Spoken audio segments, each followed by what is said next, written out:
And good morning and welcome to Coach's Corner on 93.7 FM The Mix and 937themix.com as we talk to the head basketball coach of the Wawasee Warriors, Coach Jon Everingham. Coach, great to have you with us on Coach's Corner this morning. Yeah, it's good to be back. It feels like a while, but here we go, right? Absolutely. I love that comment. Here we go.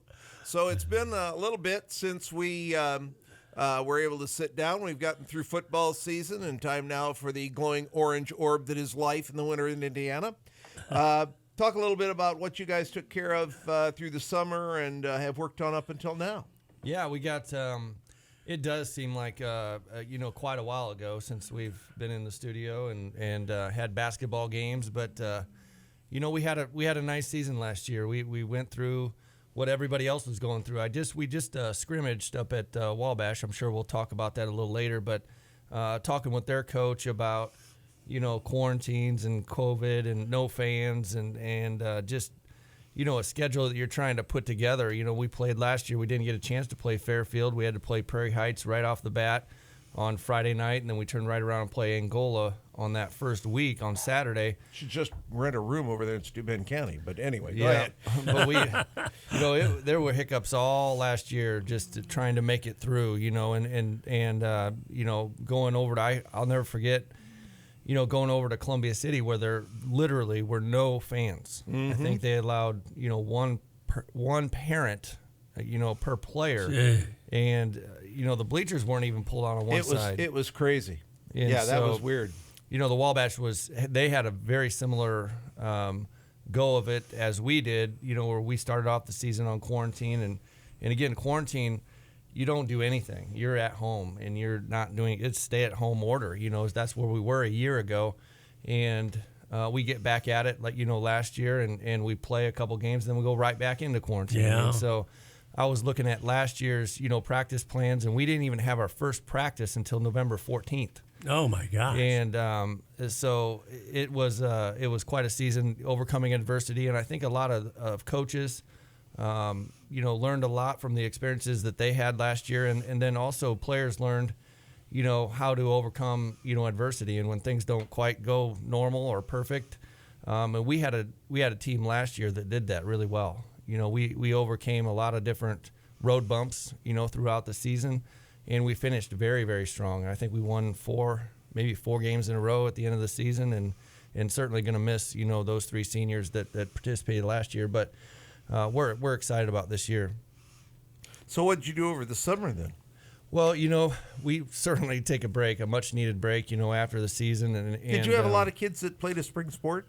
We did. We did last year, and again, I know things started picking up, towards the end of the year. The fans started coming back, the student sections, and we had a really good baseball team that won the sectional championship.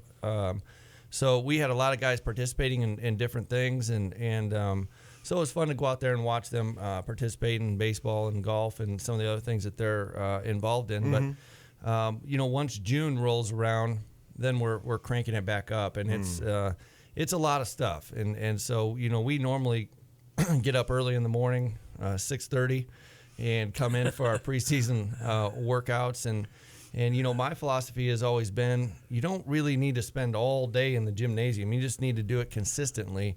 And, for us to come in 4 days a week at 6:30 and get a 45-minute workout, a lot of skill development, type things. We shoot a lot of shots. We do some passing drills, and Coach O'Connell takes him through his ball handling stuff, 2-ball dribbling and tennis balls. And there's a lot of squeaking going on in the gym. But and then we kind of reward the guys by playing some shootouts. And last year we had 2 shootouts right here at home. We had 8 teams come in. We participated in those on Saturdays. So we did that. We did one right at the beginning of the summer, and then we did one at the end of the summer. And we had a chance to play some really good teams. We played a really good team that we might see again this year in our tournament in Belmont, who's got a really good 6'5", 6'7" swing man. And then we also played the defending state champions, Fort Wayne Blackhawk. They came to both of our shootouts, and we got a chance to play them one time too. So it's a good experience for our guys. It's a nice reward for our guys to go out and play against different schools, and we hung in there pretty well in the summer. Talk about shootouts. I just want to hear about that. Tell me about. I've never. I've shot a lot of basketball in my time, but I think I'm just getting a little older. I don't like to travel. Getting on a bus and again, we'll talk about the schedule later, but. We have 13 home games this year, and so that's going to be really nice to see you guys here at home and broadcasting our games, and that's a lot of home games. But with our tournament here this year, we have 11 regular season home games, we have 9 road games, and then the 2 tournament games. That makes 13 and 9. So this is one of the odd year where we got a lot of home games. But anyway, the summer shootouts. What I do is. Well, first of all, what is a shootout? Yes. You just invite teams from all over the place. It's honestly. 5-on-5. Yeah, okay. Yeah. It's a regular basketball game. You hire officials and you come in and play a summer league, or a summertime basketball game. Normally it's like 18 minutes running clock and gives you a chance to get some guys some experience. And we had schools from honestly all over up in the region, down near Indianapolis. Anderson came. Wow. And over on my property, we got this big barn, and we had pizza over there for Anderson that came in Fort Wayne Blackhawk. So we had Fort Wayne Blackhawk, Anderson, and Wawasee over in the barn just chilling in between games. Wow. And so some of those guys that I know, from the coaching community send out emails, and they come in. And what we did is we did a tournament. So we lined up those 8 guys in a bracket, or 8 teams in a bracket, and then you filter down to a championship game, and it's a fun day for kids. And we normally travel to these shootouts. IPFW, we've been there. We actually took a trip to Findlay, which is a nice team building trip for us. But like I said, I asked the Wawasee administration, said, hey, what would be the odds of us just hosting a couple shootouts here so our guys don't have to travel, because it does cost to travel. Yeah, absolutely. You get on a bus and you got to take money for food and the cost of the shootout. But when we have the ability to host those right here, we have the facilities to Did host you use those all the courts here then, or how does that work? Just briefly. We used 2 in the auxiliary gym, and actually we only used 1 in the main gym. Now we do host some other events where we have 2 courts running in the main gym, but usually those are 3rd, 4th, 5th grade. So because the bleachers are just a little too close. And for a high school, JV or varsity game, it's just you fear injury a little bit with the bleachers being so close. So we use the main gym in the spectator gym, or the main court in the spectator gym, and then we use 2 gyms in the auxiliary gym with the bleachers in between. So 3 courts running. That's from nice. From 9 o'clock in the morning till 8 o'clock at night.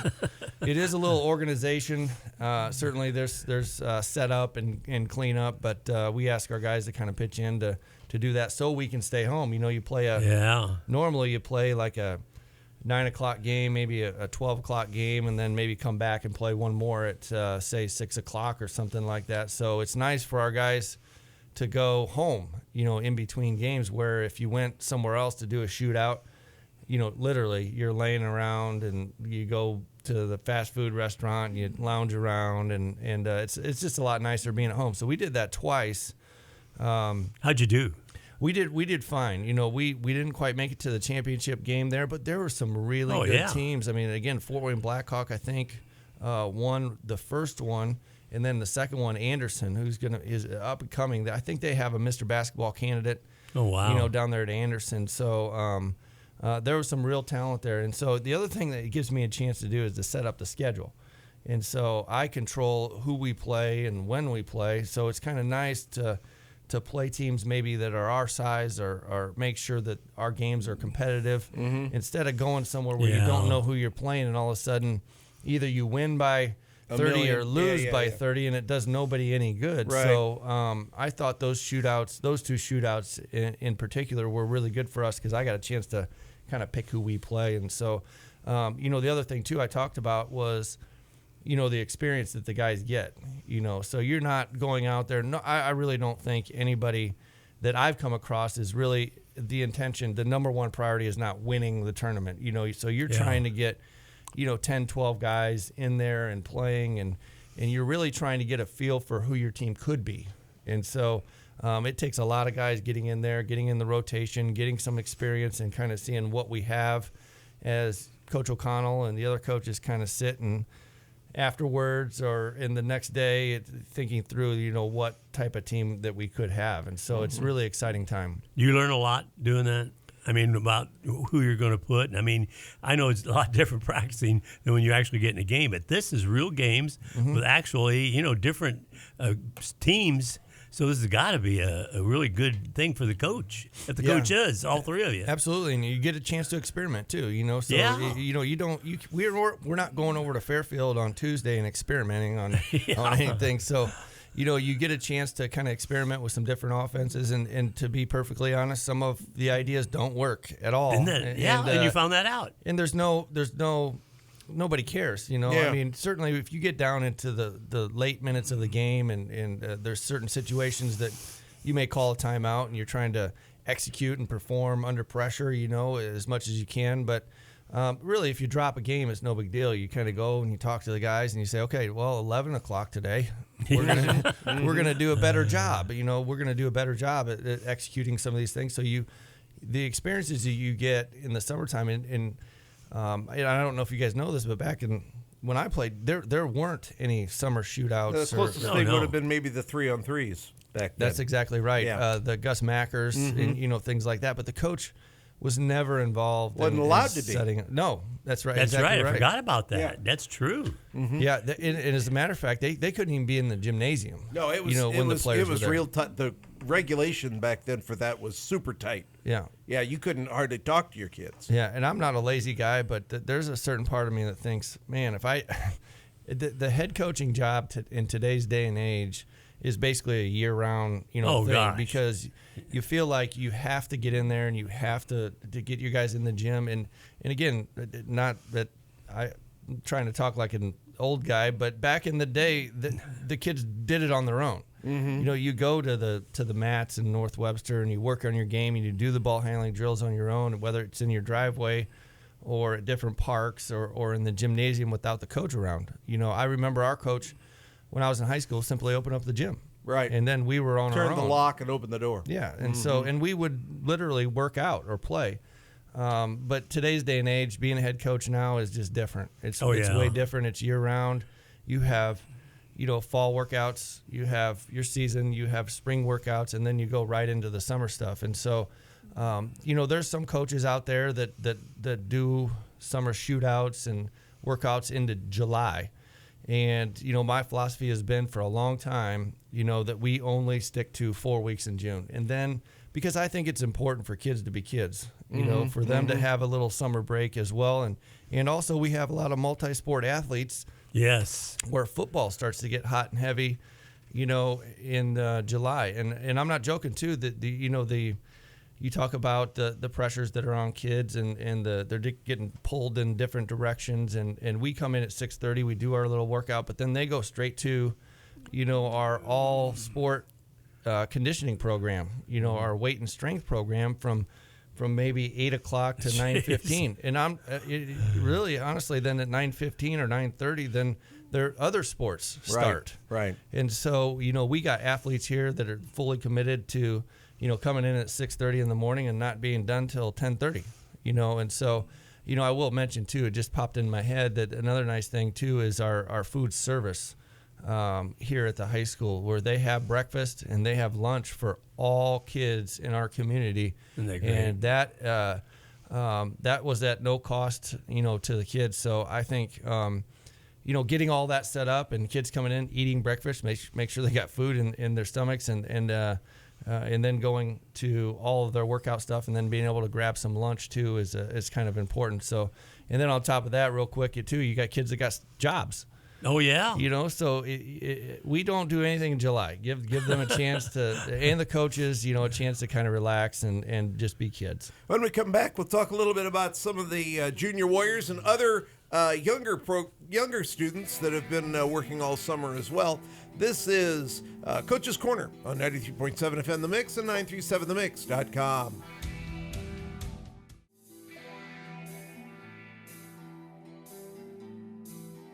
And welcome back to Coach's Corner on 93.7 FM The Mix and 937themix.com. Talking to the head basketball coach of the Wawasee Warriors, Coach Jon Everingham. Coach, it's so different nowadays with high school coaches. You're not just the coach for varsity. You're not just the coach for Wawasee High School. You now have responsibilities to go all the way down into the elementary schools. And those folks have been busy, I know, all summer and up until now. Tell us a little bit about what's going on with those junior high school folks and those junior Warriors. Yeah, I do have to mention how, for those listening at home, how quickly 14 minutes goes. We went 14 minutes in that first segment. Mm-hmm. Yeah, we did. That's crazy because I didn't feel like I talked that long, but apparently I did. So. Oh, that's good though. All this stuff is interesting to me. I love it, and of course I love basketball. So does Bill. Anyhow, go on. No, we got it's a busy time, and you usually as a head coach, and you have coaches meetings, prior to the season getting kicked off, and it feels like your preseason kind of goes forever, and I love going to the football games or watching them on TV, and the high school football games, and it just feels like that season takes a long time, and you're just like waiting for basketball to get started, But once it does, it goes really, really fast because there's a lot to accomplish. And so, we have some new coaches involved this year a little bit. And I think their first go-round and in seeing all the operations, all the moving parts, and all the things you have to take care of. I know it was brought to my attention the other day. It's like, Coach, that's a lot of stuff. Mm-hmm. It's a lot of stuff to accomplish in a short period of time because it all comes at the exact same time. But we're off and running, with our Junior Warrior program. I think this is our 6th or 7th year, with our Junior Warrior program. It is really kind of, in my opinion, certainly I'm probably a little biased, but it is kind of part of our community. It is kind of just what we do. And so if I don't get those flyers out on time or some of that information out on time, I hear about it. I bet so. People will say, hey, I haven't gotten anything on Junior Warriors yet. And it kind of makes me feel good because it's not that old. Right. And so... I believe we have record numbers this year in our, isn't that great? In the from kindergarten through 4th grade. So we get them out there pretty young, and we don't go crazy with basketball games. It is so cool if you ever get a chance to swing by the middle school in the next 4 weeks when those little guys are out there. They're having so much fun. The kindergarten and 1st grade. What we do is they don't practice during the week or anything, but they come in. It's almost like a camp setting. And we're really fortunate this year. If you guys remember a few years back, Kelsey Freds, who is an assistant coach for us on the JV team, she's taken over for now the 2nd year. She's taken over all operations on the Junior Warrior side of things. And she does a good job of instruction, basketball instruction. So when those kids get in there, they really get introduced to how fun basketball is.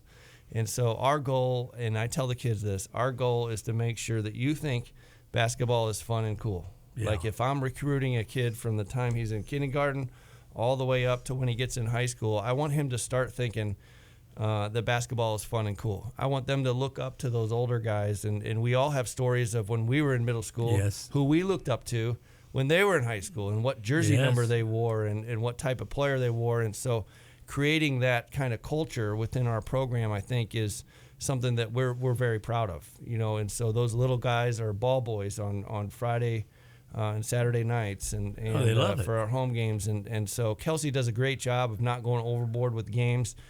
Parents do like to see their kids playing, 5-on-5 and taking pictures and videos. And so we do some of that, but a lot of it is just playing games, kindergarten, 1st grade, playing games, making sure they're having fun. A little bit like gym class, type of atmosphere. In the 3rd and 4th grade levels, we do start getting into a little more 5-on-5 competitive, type games. And so that program, that Junior Warrior program, right now we have over 80 players. Oh my God! In those 4 grades. So our numbers are as high as they've been since I've been here in those 4 grades, and so we're very proud of that Junior Warrior program. One of the things I've done now is watch my grandkids in that Junior Warrior program, and that is so neat. See these little kids learn how to dribble, learn how to shoot, learn, and then when they get a little bit older, you put them into groups like that, and it's such a huge skill thing. Plus, I think it's great for the parents to take their kids and see them progress. And then the other thing I don't think anybody ever thinks about is these kids get to make a decision. Mm-hmm. And you sort of brought that up in the previous segment. Do I really like basketball? Yeah. And am I ever going to, really work hard at it? So that Junior Warrior program is huge. How do you find enough coaches and enough adults to help run that program? Well, our program couldn't be where it's at today without volunteers, and so in a lot of cases, we have dads that coach those little league teams, but it's hard because people's schedule is just really, really busy, and so every year, within the coaching community, it's always you get on rants and you complain about things with the other coaches, and a lot of times the conversation is around finding coaches, finding good coaches, and so we have adults that are volunteering to do the Junior Warrior program, and then the third and fourth grade level, they practice once a week at Syracuse Elementary. And so, we couldn't do it without, the volunteers at the Junior Warrior level. And then, at the middle school level, we start to venture into, trying to find people that are outside the parental, arena right. to be able to coach. But a lot of times that's very difficult as well. And so we have had parents that coach at the middle school level. Well, you're looking for a different kind of skill set by that point. Yeah, and so it's maybe time to break away just a little bit from having your mom or your dad coach you in kindergarten through fourth grade, and then you get into middle school. We'd like to have somebody else, give it a shot and coach you. But the parents that we do have coaching at the middle school usually are staggered. So if their son is in 8th grade, they'll coach the 7th grade team, and so they're not directly coaching their players. But this year, with our middle school program, we have a great guy in Tim Jones and Travis Hughes that's coaching the 6th grade team, and they do a great job with that. We have an A and a B team there. In the 7th and 8th grade, we have Randy Smith, Scott Hetrick, who's everywhere at all times. I say Scott's helping out with our 7th grade team, and you'll still see him up here at the high school practices and doing our stats. And then we have former Wawasee Warrior Jeff Carey and Jason Conley doing our 8th grade team. So we have a great coaching staff down there at the middle school, and they're having some success too. They're over there today at Northridge, and our 8th grade team has started out 2-0. Man, there's some talent there on that team. Certainly going to feel real good when those guys get up here and start participating at the high school level. And so great coaches, great numbers too. I walk in the gym. Again, I mentioned the new coach that we have. I walk in the gym with him, and he said, wow, this is amazing. We had, at our tryouts, over 55 players trying out for our 7th and 8th grade teams. Oh, my That's amazing. gosh. Yeah. So there were almost 60 players in the gymnasium that wanted to be Wawasee Warrior basketball players. And so we did the very, very best we could at keeping as many kids as we could. But unfortunately, it's part of, athletics. It's part of middle school. We did have to cut a few. But our numbers right now in the Junior Warrior program are at an all-time high. Our middle school programs are probably at an all-time high as in terms of the number of kids that we've kept at the middle school level. And then at the high school level, I'm sure we'll talk about, but we have 30 players, where a lot of teams are canceling freshman games. Yes. Yeah, because they just don't have enough bodies. Yeah, and so we're not to that level. I mean, the excitement around Wawasee basketball in our community is really good, and I think you always kind of measure that by the number of kids participating in your program. Mm-hmm. I think it's one of the things when you do get cut at that level, it's kind of sad, but I always use the pro basketball player, the big Michael Jordan. Got cut 7th grade. Yeah. And then he decided to work out, and of course he became a pretty good star. He became adequate. And then the other thing is, you can decide, hey, maybe I'll do swimming. Yeah. Maybe I'll maybe do wrestling. I think it's not a bad thing to be able to, somebody have to say, hey, you either work real hard and improve or pick something else. So. Yeah, we say all the time too. We're not going to keep somebody if we don't think they could potentially do it. Yeah. And the reason you don't is because it's just not fair to that kid. Yeah. So they get a chance to, it's not a good feeling when you get cut, and I'm sure of that. But But at the same time, like you said, it does give you a chance to say, well, okay, if basketball's not my thing, then maybe I should go explore some other options. In terms, we got a great robotics program here. Oh, yeah. We have Huge. other winter sports that are highly successful, and so there's plenty of stuff to do out there. You give kids a chance to kind of go explore some of those. If you keep them on the team when you really don't, when you really know that they're not going to be basketball players, then it's really not being fair to the kid or the families. Talk a little bit about the eighth graders from last year who are coming up. How does that work? How do those eighth graders? I mean, how do you get that information out to them? I would think that might be a sort of a cavern where kids could fall off the wagon or not even know just what to do, how to become part of your program. Yeah, it's we're really fortunate because we got Coach Hoffert, Chad Hoffert's a middle school teacher down at the middle school. Also, my wife Carly is a middle school teacher down there, and she teaches PE, and so she sees all the kids pretty much every day. So we have access to information that we can get to the Wawasee middle school kids, and the numbers at Milford are not super high, so it's not hard to go spend an hour or so over there. And the overall number, the population of the school you're talking about. Yes. Yeah, the population there in terms of the number of eighth graders is not large. So I talked to Roger Worrell over there. He's my contact over there, where I say, okay, who are the basketball players? And we've watched them throughout the season. But going over there and have individual meetings and a kid like Braden Pike, who is going to be a good player for us on the freshman team, going over there and talking to him and Braden Miller and those guys that attended Milford last year, is just making sure you communicate and taking the time to go visit them. So you're not relying on those kids from figuring it out. You're actually individual contacts to make sure those eighth graders are moving up. Yeah, and so look, people. One of the biggest misconceptions maybe about a high school basketball coach is that they don't recruit, and I tell you that is not true, because I do a lot of recruiting, and if the IHSA was listening right now, their ears would probably perk up, right? But never. It's legal because you're recruiting from your own hallways. Yeah, never in my career have I ever talked to a player outside of my school district, and I never will. But I do a lot of recruiting within our own school. We got plenty of boys here in grades K through 8, and certainly spend a lot of time getting to know those kids, writing them letters, handwritten letters that I send out to them, telling them they're doing a good job, or I saw that they were excited about a basketball game, or whatever it might be. But there's a certain level of recruiting that goes on, for me and our coaching staff, that we're out there, and I think too our players too. I have our players on occasion.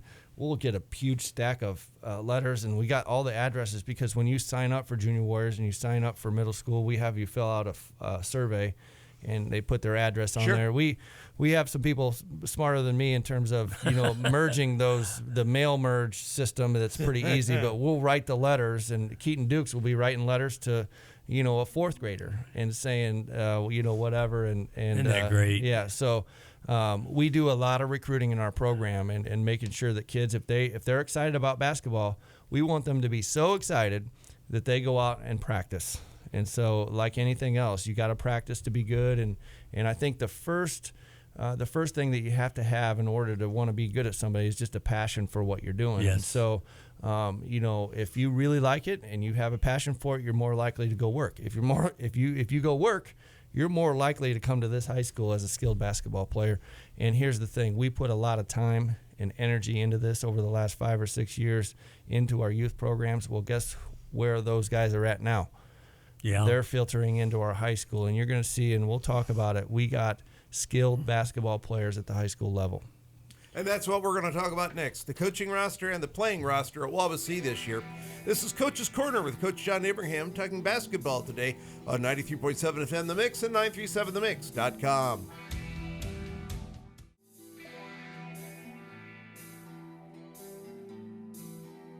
And welcome back to Coach's Corner on 93.7 FM The Mix and 937themix.com. Talking to the head basketball coach of the Wawasee Warriors, Coach Jon Everingham. Coach, the season is upon us, and you've got your roster set both for players and for the coaches who will be helping you out on the bench and with the program this year here at the high school. Tell us a little bit about who's going to be along your side.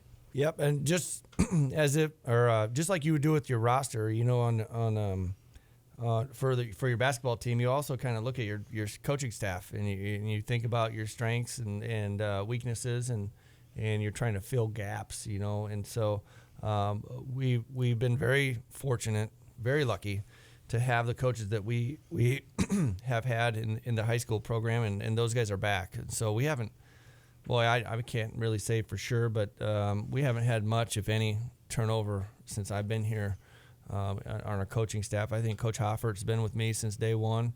Coach O'Connell, probably 3 or 4 years in now. We kind of stole him from Warsaw, which always feels good, right? That's a good steal. That's right. Yeah. That's exactly right. Good steal. So he's here, and they're back. Coach Wilson, I think, is in his maybe 3rd or 4th year as our freshman coach, and Ed Waltz. Mm-hmm. Oh yeah, the legend himself, right? He retired and unfortunately walked away from coaching after many years. So we filled that with Coach O'Connell. But as we had, and Coach Hetrick is also a volunteer, with us that does our stats, and like I said, he does a great job filling in for coaches, filling in at the middle school, coaching middle school games. I can almost promise you he's at the Junior Warriors right now and helping out refereeing basketball games. He just loves what he does, and I get worried sometimes we overutilize him because he's a lot of different places, but I keep asking him. He's like, whatever you need me to do, coach, and so that's good for him. The contact is good. The socialization is good. Working with the kids, I did that for about 50 years, and it's still good. Yeah, he loves it. Yeah, he loves it. And so, it's a challenge, I'm sure, for him to keep his schedule straight. But we do have him going a lot of different places. But he's a volunteer at the high school as well. You'll see him on the bench sometimes. You'll see him doing stats, certainly in our coaches' meetings and things of that nature. But when we looked at our staff, we had one opening for a volunteer and looking for somebody who had a track record of building solid relationships with student athletes at the high school, and went to a buddy of mine, Scott Beasley, who owns Northern Lakes Insurance here in town, and certainly buttered him up quite a bit, in terms of telling him how great he did with the baseball team, which he did. But asking him if he'd have any interest in joining the basketball staff this year. And we're pretty fortunate because he's done a great job so far. He did decide to coach with us as a volunteer, and he's a working professional, so he's not there every day, but probably 90% of the time he's there, and lots of high fives, lots of good comments, and to our kids, keeping them positive, and certainly kind of a medium or a liaison between the coaching staff and the player. And so that rounds out our staff for this year. Feel very good. Coach O'Connell's been in it for a while, and Pat O'Connell will be back helping us out this year. He's been around. I was watching film, Bill, watching games from last year. I can't recall the comment you made about Coach Pat O'Connell, how old he was, but I chuckled on how he was older than dirt or something. I don't know what you said, but it's pretty Coach O'Connell Senior has been around a super duper long time. He's probably not longer than me, but maybe. He won an American Legion state title baseball at Warsaw, and I think that was in the 70s. Oh wow! So he's been coaching almost as long as you have, Coach. Wow! Almost, just about. He was the head baseball coach at Tippy Valley, I believe. Yeah, and you know, you think about too. It brings up a good point. Is these guys coaching other things? Coach Hoffert was the head cross country coach for many years, and so these guys are involved in all kinds of different things. Coach Which O'Connell, is good. He was a tech coach, here at the high school, training teachers how to plug in their computers and turn them on. And he did like a great job teaching me how to do that when we and I taught together for a few years. Yeah. I don't know. I don't think you retained a whole lot of that. No, I don't retain anything anymore. I have to have my 5-year-old granddaughter show me how to use my flip phone all the time. Hey, Grandpa, let me help you. Let me take care of that for you. But we do have a great staff, guys. I mean, Coach Hoffert was at Warsaw for many, many years. Snagged that one away from the Tigers. One too. And that's great. He was in the, I'm not sure what year it was, but it was a while ago. He went down to the state finals. When they went to the state finals, he was an assistant coach there. Oh, wow. So we got a plethora of knowledge and experience, on our coaching staff this year. So That's huge. Quick funny story. Yes. I was going through. I keep all my scorebooks from every season I've ever coached. So I've been 18 years, and I don't know why, but one of the first year I coached on my desk was because I have them underneath my desk. They're stacked really high, and so there was one sitting on my desk. And I was looking at it, and I started flipping through it. And I was looking at the names of the guys that I coached, and inside of that book, no joke, was a note. And the note said, "This is the craziest game I've ever coached in." And I thought, well, that's weird. I didn't know who would open up a book from literally probably 16, 17 years ago. Wow. And I looked at the game, and I looked at my team. I looked over, we're playing Warsaw. Well, guess who the freshman coach was for Warsaw? Was Chad Hoffert. Oh, my gosh. So Coach Hoffert and I, probably 17 years ago, coached against each other in a freshman game. And I will tell you that the halftime score was 3-2. Oh, my goodness. Who won the game? They did. I noticed you said that kind of low. Yeah. Well, He still talks about that game. Yeah. But it was 3-2. We scored 0 points. We still had 3 points going in the fourth quarter. Oh, he my. said, I had to start pressing. That's huge. Yeah. Coaches remember. I mean, you remember these games they somehow stay in your brain, and you remember them. And oddly enough, every once in a while during the game, you'll think of an experience that's from forever ago, and you'll say, "Wow, we got a foul in this situation, or call timeout, or whatever the situation called for." But the game will pop in your head, and you'll go, so anyway, so that's a funny story. So talk about who's going to be on the Warrior roster for players this year. Well, you know what? It all starts, with Keaton Dukes. He's been around here what seems like now forever, and he's a senior now, and certainly we're very excited about him and his senior year. Last year he averaged 17 points a game and was NLC All-Conference. And the way he played at the end of the season last year certainly gives us reason to be very excited. I think in the Northwood game he had 28 points. He scored 34 against Westview. And so he came on really strong, at the end of the year last year. But he was good all year long. But, I went back and watched a little bit of film from his freshman year when he started getting into the mix. His freshman year, man, he looked like a skinny little short freshman and making Keaton Dukes types move, but just in a small body, So it's kind of cool seeing him, play as well as he has over the course of his career, and really looking forward to keeping him healthy and putting some guys around him that I think are gonna help him out too. But I think as important as his ability on the floor, I can tell you that I honestly can say that I just could not have asked anything more of that guy in terms of his leadership abilities. And it starts in the summertime. It goes way back when Keaton and I are meeting, and the relationship you have with your senior captains or captain or your leader, your best player, is certainly probably the most important relationship that you have, on the team, because those guys are, you really got to have a good relationship and an open line of communication with those guys, and it's really important. And so as we started talking, after last season and heading into the summertime, we started preparing for a new batch of players. Mm-hmm. And it wasn't going to be like last year with Cameron and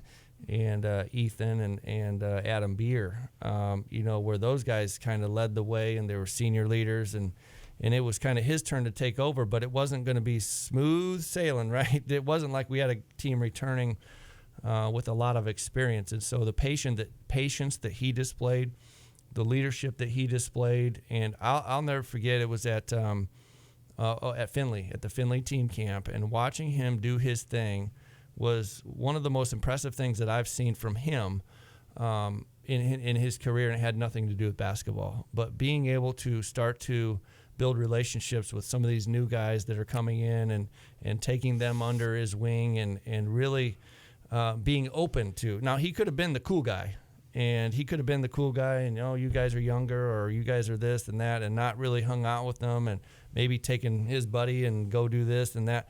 But I'm telling you, that dude, we say all the time, all in, all out, all the time. And and he's been like that since the moment he arrived in our program.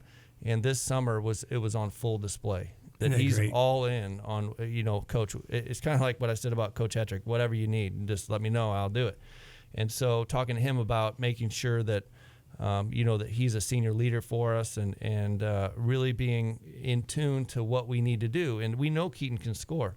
He spent probably half of the summer really trying to work on distributing the basketball. Really? And getting other guys involved because he knows those guys need those experiences for us to be successful now. And so otherwise you end up with a box and one or something. Yes. And they work on taking Keaton out, and then you're playing 4-on-4. But we played summer games where we kind of look at each other like, you could have taken over this game. We would have won on the scoreboard, right? And maybe we drop a game that we probably should have won, but he's out there trying to distribute the ball, get other people involved, and encouraging. I just have never really seen him. Now, there's times when the guy's not in the right spot, he may kind of get on him just a little bit like a coach, but he's never done it in a negative way. And so, but just he continues to encourage our younger players, our inexperienced players, and has had a great attitude, up to this point.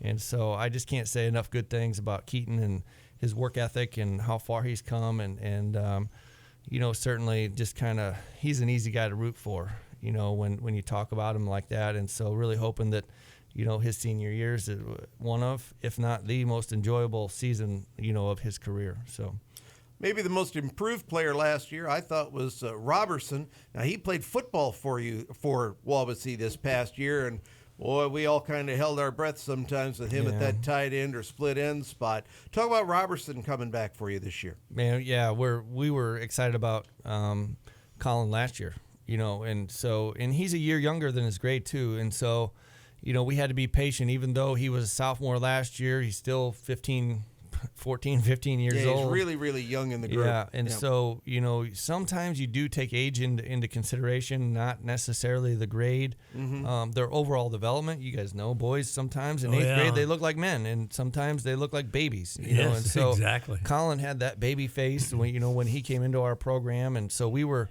really patient with his development. But as you could see last year, you get about halfway through the season, and he was a starter, a regular starter for us, and has the ability to shoot from the outside, to make three-pointers, and then, rebound the basketball. Offensively, he's certainly got skill, and he's bigger, and he can jump higher. And so his skill obviously hasn't gone anywhere, and it's much improved. And then you start adding some inches on his vertical leap and some LBs on, around his body, and that's muscle, so he's about 6'5", 6'6", probably 210, 220 pounds. He's going to be a lot for teams to handle this year, and so we're very excited about him returning.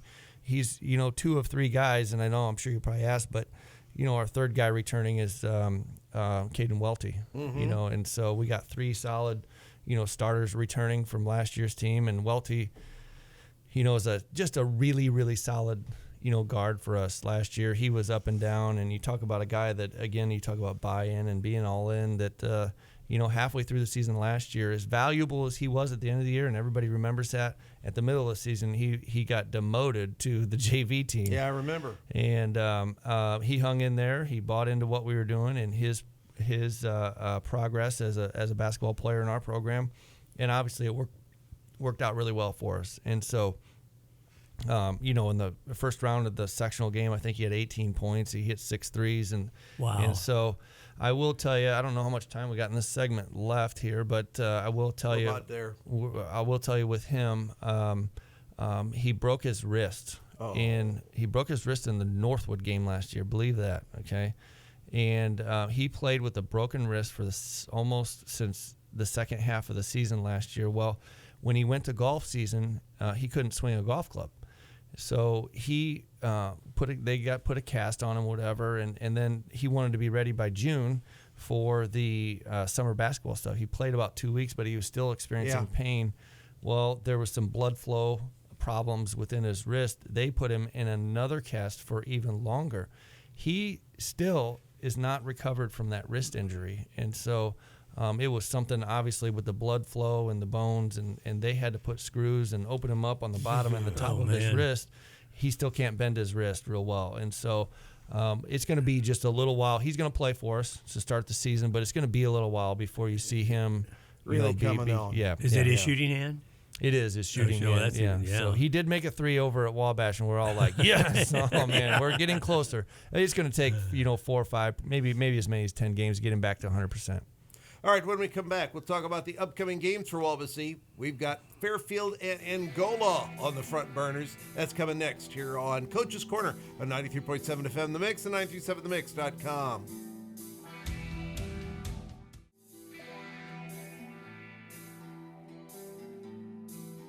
And welcome back to Coach's Corner on 93.7 FM The Mix and 937themix.com. So we talk to the head basketball coach of the Wawasee Warriors, Coach Jon Everingham. Coach, the season is upon us. This next week, we've got a couple big games. First of all, we drive over to meet our neighbors to the north, the Fairfield Falcons.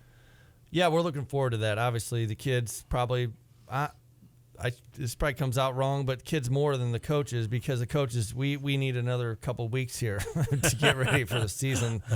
There's a lot of stuff that goes into getting ready for your first game, and you probably just never feel like you're fully ready, and you get a little nervous of thinking about what, the other coach is going to throw at you. And Coach Derek Heinen, we talked about him off air a little bit, but, he's a new coach over at Fairfield. It's his first year as a head coach. I coached against the teams he played on and also followed his career, as he went to St. Francis, and then he was an assistant coach at Norwell, among, I think, a few other places. But I know he's a really good person, and I know he is in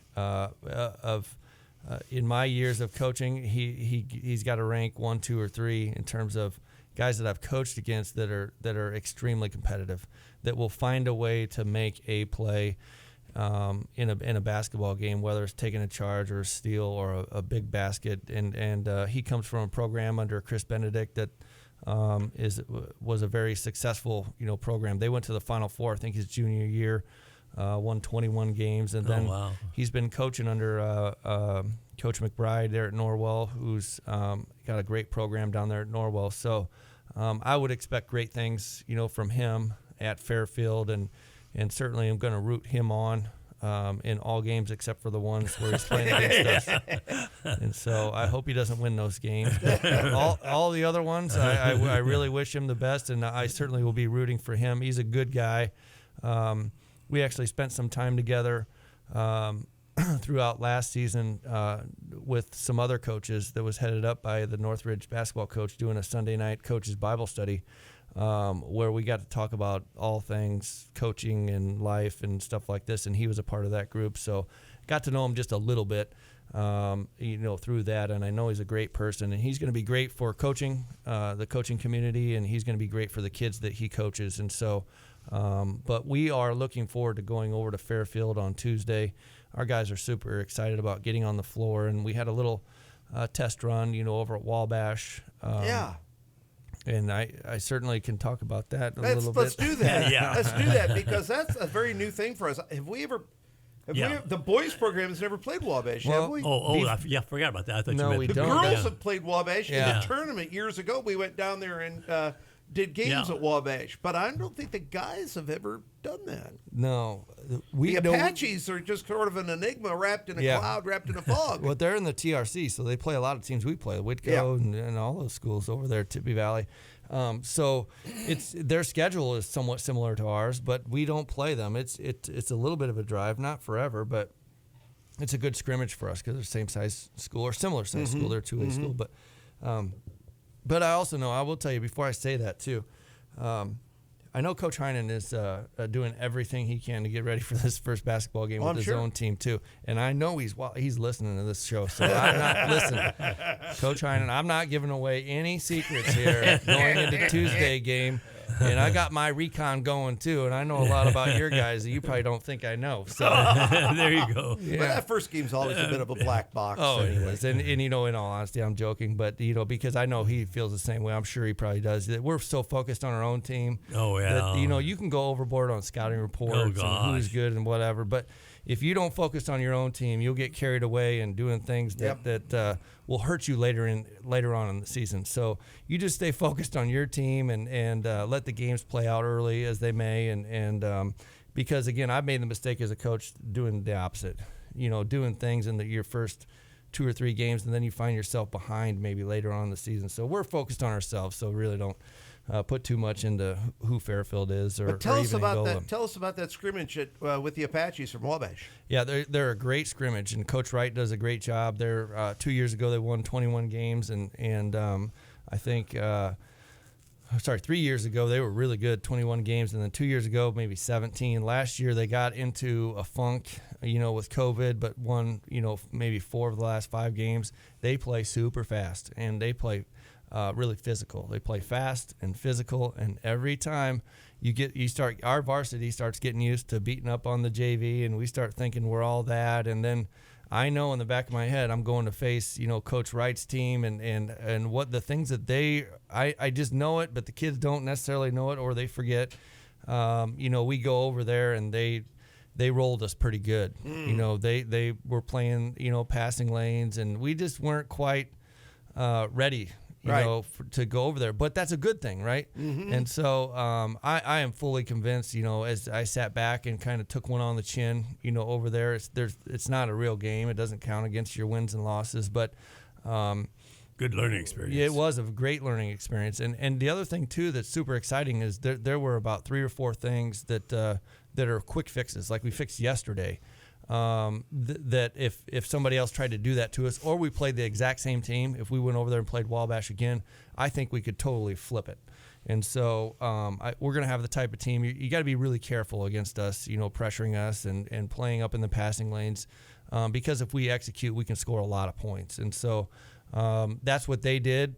But on the other side of things, if you turn the ball over and you don't execute, it can also go the other way really fast. Right. And so, we lost the first quarter by I think a bucket or 2, and the third quarter, I think we lost by maybe 3 points, and then the last quarter I think we won by 1. But that second quarter, they got us really well. I think they ran away and hit, huh? Yeah. So, but it was a great experience for our guys, and I can tell you our roster.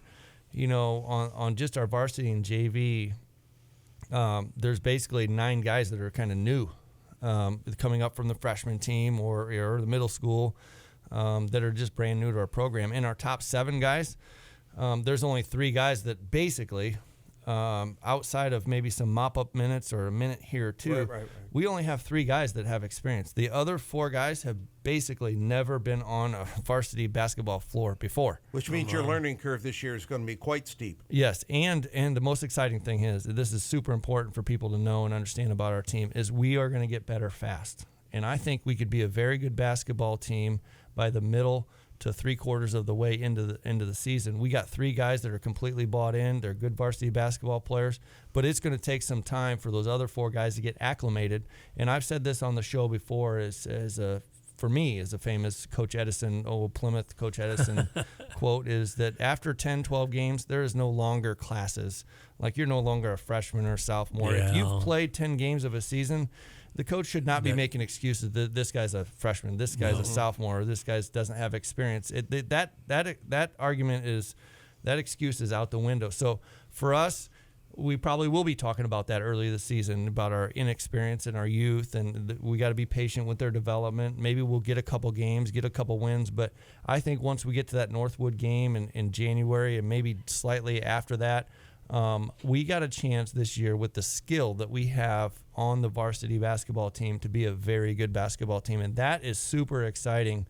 And but you got to kind of keep it together for a stretch of time. As a coach, you got to keep that team together, keep everybody positive. We got to stay patient with the development of some of those guys, and that's why it's so key when I talked about Keaton and his leadership abilities, that him and Caden Welty are going to have to kind of keep everybody positive. have a good attitude as those guys develop, because we're going to make some mistakes. Talk a little bit about Angola then. That's where we head after all this with Fairfield is over. The next contest on the schedule then is Angola, right? Yeah. So we go, every year, well, except for the COVID year, but, we open up at Fairfield, and then we'll turn right around after Thanksgiving and host Angola as they come in. And two teams that we're fully expecting, higher possession type games. That they're going to press and trap and be in our face. And again, we go back to the Wabash scrimmage. And, if we go over there, play a lesser team, it's probably not quite the experience we need heading into these first two games. It worked out really well this year because we think both of those teams are going to be up in your face and pressuring us and playing the passing lanes. And like I said, too, you better be very careful doing that against us because we can score if we just execute and handle the ball. And so on the defensive end, we should be okay. But Angola, with their coach, Coach Appleton, they struggled a little bit last year in their first game. But, again, it was his first game with this new philosophies, with Angola. And so they had a full season under their new coach. It's going to be very clear what they're going to try to do. Their players are going to know what the coach wants. And so that's going to be a tough game for us. It'll be our first home game here on Saturday night, November 30th or something like that. 27? Yeah, I don't have my schedule. It's a week from today. It has to be on paper. Yeah. For So me. it's November 27th. Yeah. Oh, look at Coach getting out his calculator. Yeah. There is the phone. All this modern stuff. We're excited to get going. We got good kids. Honestly, the people in our community are going to enjoy watching this team. And they're going to enjoy watching them. Of course, I love every sport. But go from point A to point B and to get better. And we have a team this year, and we have players and a program that our community can be very proud of and is going to be very proud of this year. That's great. So that's what's coming up. We start basketball Tuesday night as we will be on the road to take on the Fairfield Falcons in Benton. Join us there if you would. We'd love to have you in the gymnasium. That's the best place to watch Wawasee Warrior basketball. If you can't, of course, be by the radio. Coach Caz Szynal and I will have the call Tuesday night for Wawasee Warrior basketball. Then Saturday, the home opener, as the Wawasee Warriors will take on the Hornets of Angola right here at Wawasee High School. We'd like to see you there for that one as well. That one will be available not only on the radio, but also at CPG-TV. Coach, thanks very much for being with us. This has been the Coach's Corner program with Coach Jon Everingham, the head basketball coach of the Wawasee Warriors on 93.7 FM The Mix, WRWTLP, Syracuse.